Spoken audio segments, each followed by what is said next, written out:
जो एक जिम्मेदारी आज मिल रही है उस पे खरा उतरने के लिए और भी प्रतिबद्ध हो रहे हैं। पंचायती राज विभाग के मंत्री के रूप में जो काम कर रहे थे, उस जवाबदेही पे और ज़्यादा मजबूती के साथ काम करेंगे। और ये जो कुछ भी उस समय का निर्णय था उसको इम्प्लीमेंट कर आज किया गया है। तो सवाल उठाने वाले तो कुछ भी आप कीजिएगा तो सवाल उठाएंगे, अच्छा कीजिए तो भी सवाल उठाएंगे, और कहीं कुछ गड़बड़ी हो, कमी रह गई तो भी लोग सवाल उठाएंगे। कार्रवाई जो एक औपचारिकता थी, संवैधानिक जरूरत थी और राजनीतिक रूप से यह बात पहले से तय थी।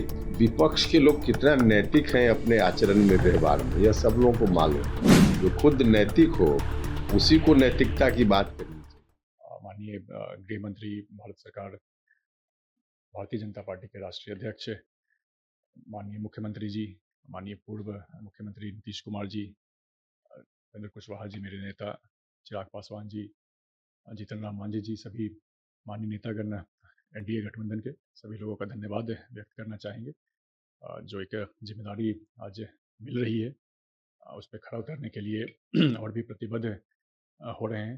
पंचायती राज विभाग के मंत्री के रूप में जो काम कर रहे थे, उस जवाबदेही पे और ज़्यादा मजबूती के साथ काम करेंगे और ज़्यादा प्रतिबद्ध होकर काम करेंगे। सभी लोगों का हम धन्यवाद व्यक्त करना चाहते हैं। दीपक जी, जो सवाल उठ रहे थे, क्या उन सवालों पर फुल स्टॉप लग गए? विपक्ष के लोगों ने इतना तक कह दिया कि दीपक प्रकाश को नैतिकता के आधार पर इस्तीफा दे देना चाहिए। नहीं, अब सारी बातें, अब बातों का अब कोई औचित्य नहीं रहता है।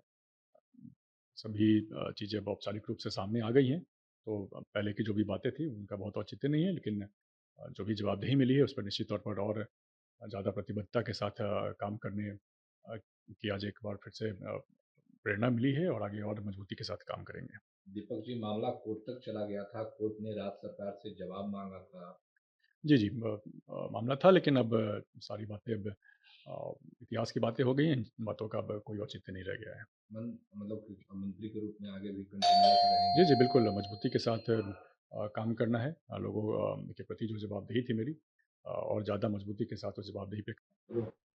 हाँ, सर, मंत्री दीपक प्रकाश को एमएलसी के लिए राज्यपाल ने मनोनीत कर दिया।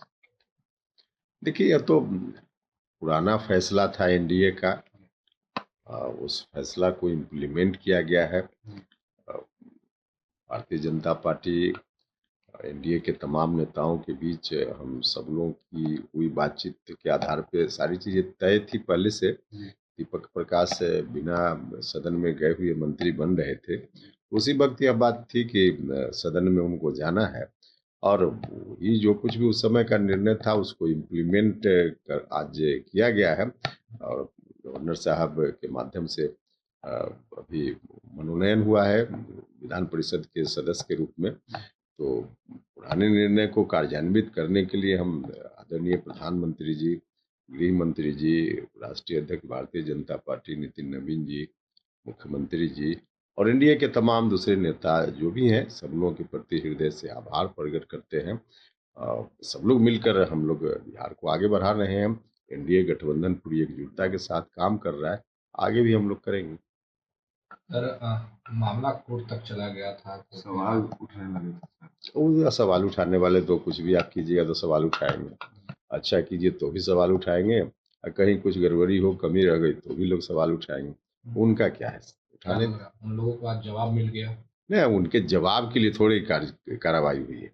कार्रवाई जो एक औपचारिकता थी, संवैधानिक जरूरत थी और राजनीतिक रूप से यह बात पहले से तय थी, उसको इम्प्लीमेंट किया गया है। बाकी किसी को जवाब देने के मकसद से थोड़े हुआ है। पूर्व आईपीएस विपक्ष के लोग सर इस्तीफा तक मांग रहे थे दीपक प्रकाश का, कि नैतिकता के आधार पर उनको इस्तीफा दे देना चाहिए। विपक्ष के लोग कितना नैतिक हैं अपने आचरण में, व्यवहार में, यह सब लोगों को मालूम।